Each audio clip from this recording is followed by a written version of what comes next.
ஏய் பாப்பு, இன்னும் இங்க நின்னுட்டு இருக்க? ஸ்கூலுக்கு டைம் ஆகல. இரு, மாமா கொண்டாந்து விடுறேன்.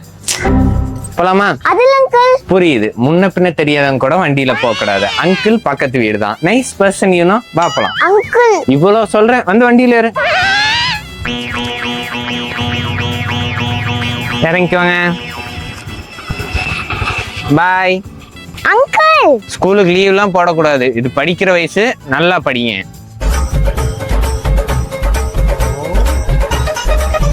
ஏன்டா கண்ணு இங்க நிக்கிற? அப்பா முதல்ல நீ வண்டியில ஏறு. டேய் வெட்டிப்பையில வெளியே வாடா. பாப்பா இப்பதான் ஸ்கூல்ல இறக்கி விட்டு வரேன். பாப்பா ஸ்கூல் போலையாடா? மணி எத்தனை தெரியுமாடா? யோ, ஸ்கூல் முடிச்சுட்டு வீட்டு சாவி இல்லாம வெளியே நிக்கிற என்ன திரும்ப போய் ஸ்கூல் பஸ் ஸ்டாண்ட்லயே விட்டுட்டு வந்திருக்க? அறிவு இருக்கா உனக்கு? வா கண்ணு, வேலை வெட்டிக்கின்னு போனா நேரங்காலம் தெரியும். வெட்டிப்பையன் தானே அவன். நீ ஸ்கூல்ல இறக்கிடணுமா?